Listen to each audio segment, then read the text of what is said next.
So you have a speech to give in 2 weeks and you haven't quite figured out how to start it. You have an idea of what to put in the body, but every time you think about the start, you feel a little bit overwhelmed. That's okay, because in today's video, that's what we're going to be talking about: how to write and deliver an effective introduction for any speech. So stick around, I've got you covered.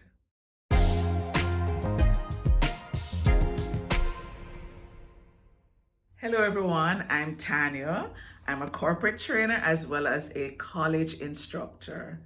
I've been teaching for the last 31 years and I teach business communication, interpersonal communication, and oral communication, which will be the focus of today's video as it was in the last two videos. In this video, we're going to be looking at the introductory part of your speech. We're going to be looking at the 5 parts that you need to have intact in order to give an effective introduction. So please join me as we learn more about creating effective introductions. Before we begin talking about the 5 parts of the introduction, let's do a quick recap to make sure that we're all on the same page. Bear in mind that a speech, like any other form of communication, has 3 parts. There is an introduction, there is a body, and there is a conclusion. Now, the introduction has 5 parts, the body has 3 parts, and the conclusion has 2 parts. Now, those are the general guidelines. Like any other rule, rules can be broken. However, if you stick to this guide, then it means that when you become more proficient and more relaxed, then you can make the changes you want to make and your speech will still be effective. But if you're starting out or you're not yet that confident, then it's best to follow this structure. 5 parts in your introduction, 3 in your body, and 2 in the conclusion. Now at a later date, we look at the body and we look at the conclusion. But today we're only focusing on the introduction. And it's very important that we understand why we need to spend time doing a really good introduction. Now, the body tends to be I find the body to be the easiest part. And I also think that it makes much more sense to do your introduction after you've gathered your body points. Why? Because most times when we start preparing for a speech, we have a lot of ideas.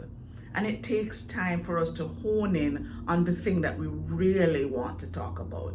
So let's say you had a speech to give in your college public speaking class, and you decided that you wanted to do a speech on COVID-19. As you start brainstorming, maybe in the back of your mind, you thought, I hate COVID, I hate what it has done to my life. And maybe you started to think about writing a speech about how bad it is that COVID has changed our lives. But maybe as you started writing, you began to realize there are some good things about COVID. Now, if you had written your introduction first, then it means that you would have had to change it if when you did your body points, you realized that's not what you really want to say. So it's best to gather your body points first, and that way you can also kind of figure out the tone for the speech. Now, do you want to be sarcastic? Do you want to be humorous? Do you want people to be reflective? And you can't tell that a lot of times until you've written your body. So come up with the body points and then you are ready to do your introduction. Now, when you write your introduction, keep in mind that an introduction should do a few things. Don't just think of it as 5 points or 5 steps, but think in terms of the overall picture. Now, let me tell you some of the things that introduction should do. It should establish rapport with the audience. It should enlist goodwill so that as they listen to you, they are thinking of you positively. It should arouse an interest in the subject. Even if the audience members never had that subject in mind or never thought about it before, you should arouse that interest. You should also lay the groundwork for the body of the speech. And it should also set the tone, and it should motivate your audience to accept your speech goals. So whatever you are trying to achieve by the end of the speech, the introduction should make that happen. Now, once you have all of those things in mind, you are ready to write your introduction. Now, the introduction must have 5 parts. The attention grabber, the part where you introduce the topic, then the part where you bond with the audience, then when you establish your credibility, and then the 5th part, which is when you preview the main points. You start your speech with what you consider the most effective attention grabber, and it just depends on what you want to achieve during the speech. That will help you to decide on what type of attention grabber to include. Now, in last week's video, I spoke about the 3 best type of attention grabbers: the startling statement, the question, or the story. Those are the 3 best ones, but there are other things you can do. You can start with a quote, you can do something, you can have an activity at the beginning, you can ask people to do something, stand up for a while. You can do anything. You can ask people to picture something. You can say, close your eyes and imagine. And then you describe a scene and you include all the senses, all of the 5 senses that we know about. And that can be your start. But whatever you do, the attention grabber must be linked to the speech. There must be a direct relationship between the attention grabber and what you want to talk about. And you lead from the attention grabber to the topic. Now, you may have the topic as a part of the attention grabber, or you can make a statement like, I told you this story because, and then you lead into the rest of the speech. Either way, there must be a connection between the attention grabber and the rest of the speech. So you have the attention grabber, you've introduced the topic, now you want to bond with the audience. You need to find a way to let your audience know that what you're talking about is relevant to their lives.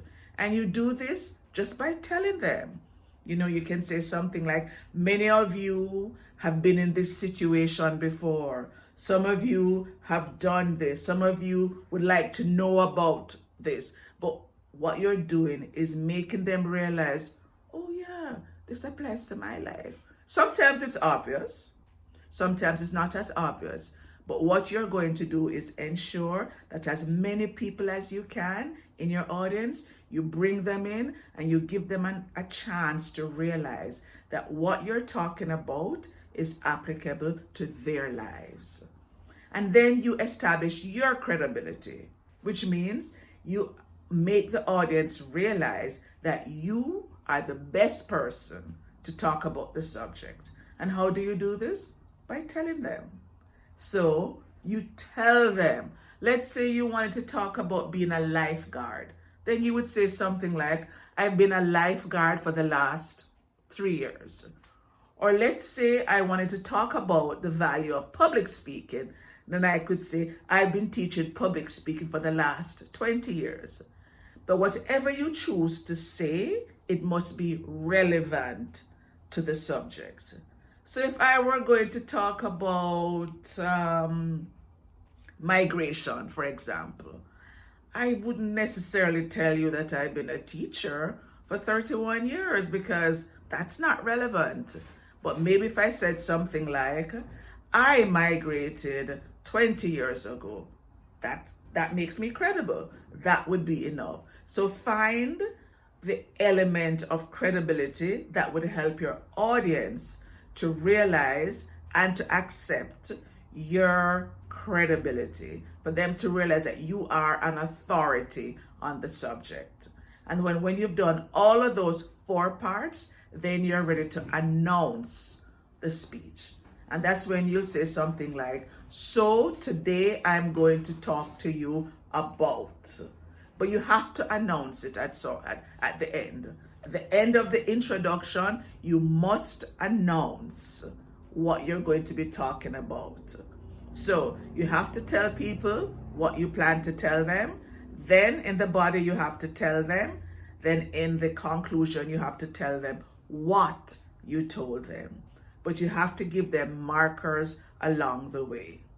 So that's how you do an introduction, by including those 5 parts. Now let me give you an example of how to structure your introduction. And keep in mind that you must always start with the attention grabber. You must always end with the preview, and the 3 parts in between, the topic, the credibility, and bonding with the audience, that can be in any order as long as it's there.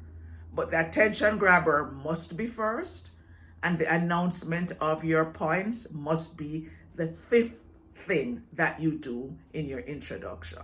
So let's see how I did my introduction for my speech on disappointment. And you can talk about anything, guys. Whatever you choose to talk about, you just have to make it interesting. I still remember the first interview I did for a major school here in Vancouver after migrating from Jamaica.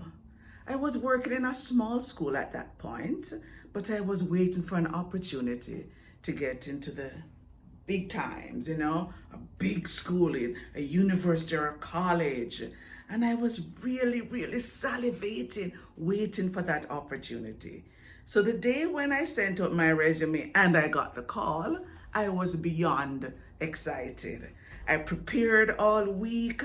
I had all my questions, the potential questions ready with answers. I had practiced my demonstration because I had to do a lesson demonstration. And when I went in that day and I saw the 9-panel team, I was ready for them because I was prepared. And at the end of the interview, I'll never forget, as soon as I thanked them and I went outside, I leaned against the wall, just allowing myself just to breathe and to get a hold of myself because I felt I was going to faint at that point. But I kept hoping and I kept praying and I kept wishing. And 5 days after the interview, they called to say I got the job. You could hear me screaming a block away. I was so relieved. I called my parents, who were still alive then. I said, your prayers have worked. I got the job. So I told them.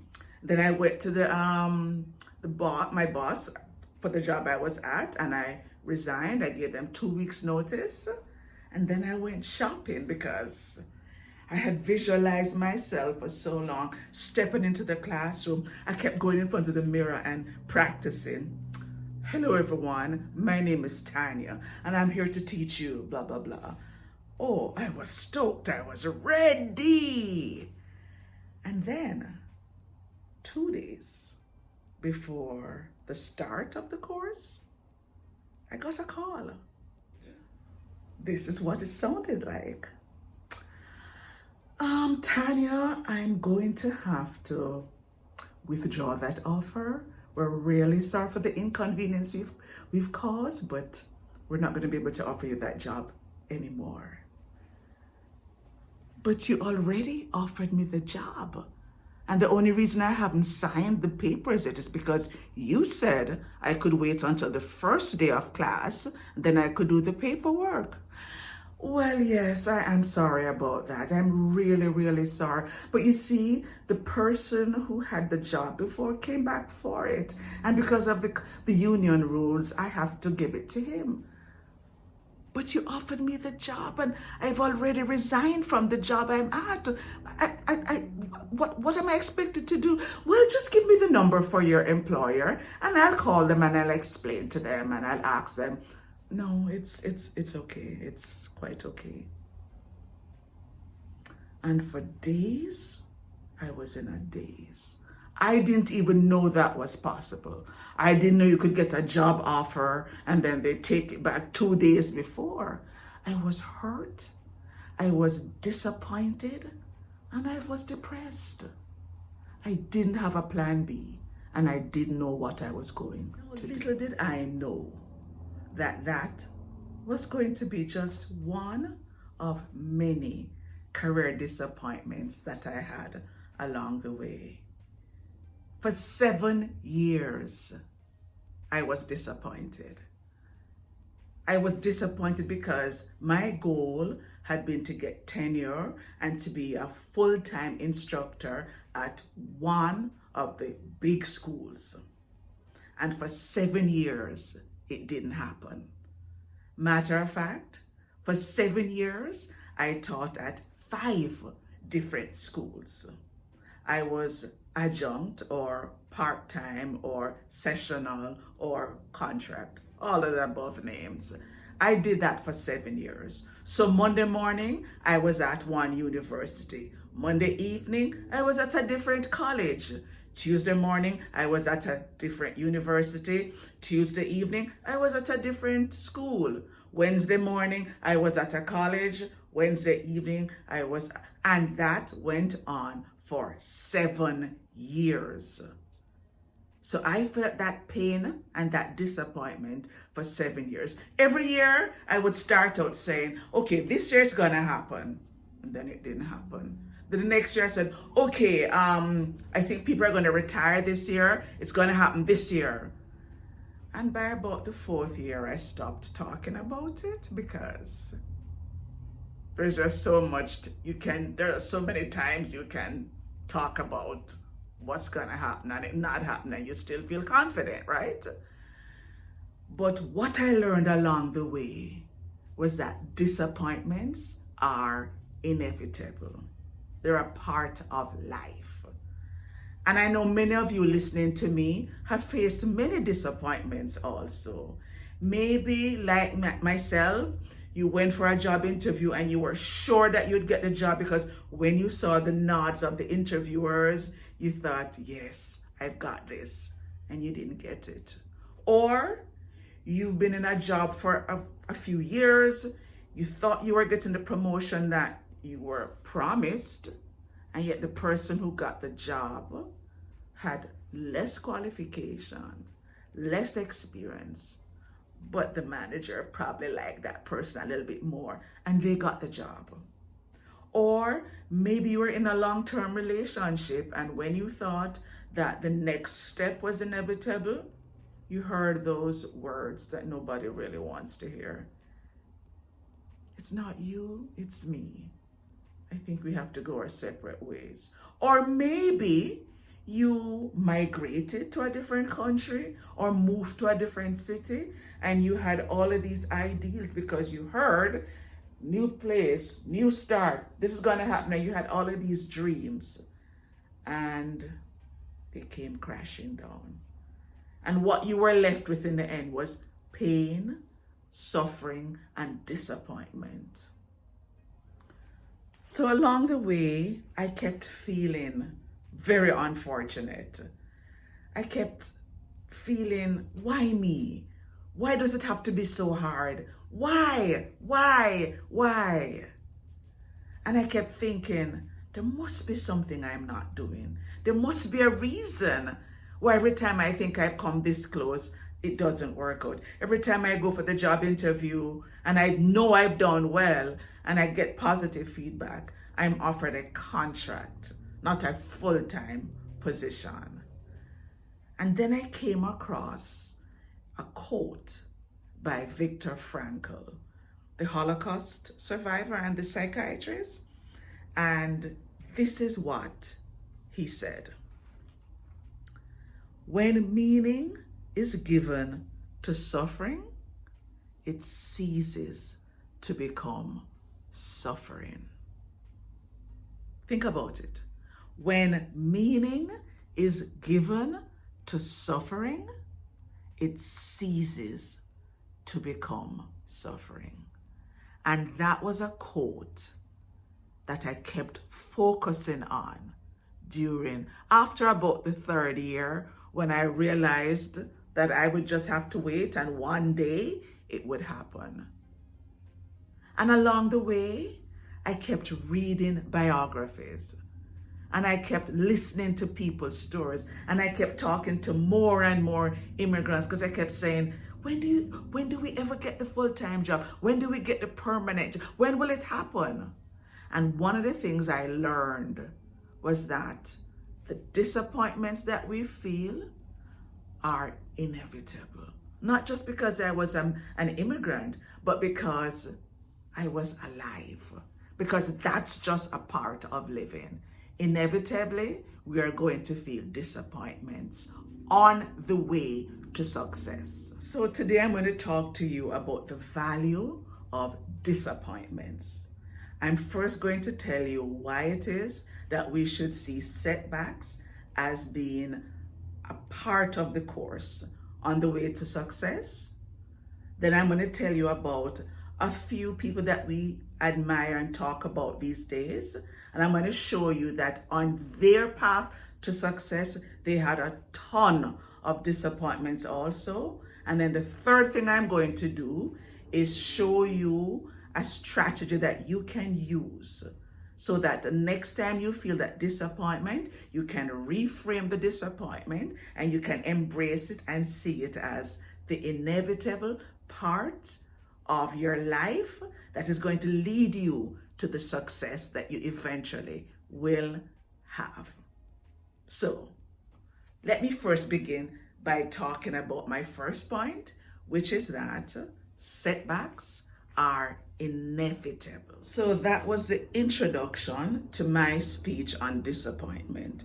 And I chose a very simple topic because I wanted to show you that you can talk about anything. But what's important is that you make it yours. So I'm talking about something that we all know about, which is disappointment. But I started out with my story, and that was my attention grabber. My goal was to get you to see that you and I have been there. We've all been disappointed at some point. So I tried to establish that. I tried to make you interested in the subject. I tried to make you realize that we are basically one. We have the same pain. We have the same frustration. And then at the end of the speech, I said, so today I'm going to talk to you about, and I told you the subject, which is the value of disappointment. And then I told you the 3 things that I would discuss in the body. And that's something you must do whenever you announce your topic.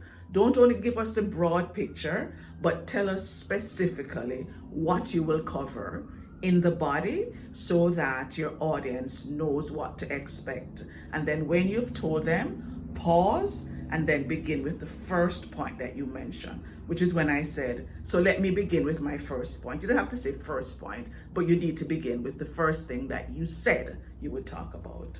So hopefully this was useful, and I hope that you guys learned a little bit more about how to construct your introduction. And I hope that as you continue writing more and creating more advanced and more well-honed introductions, I hope that you'll continue to enjoy it and see this as a creative process, really. It takes time, it takes practice, but you know it can be done. So, thanks for watching as usual, guys.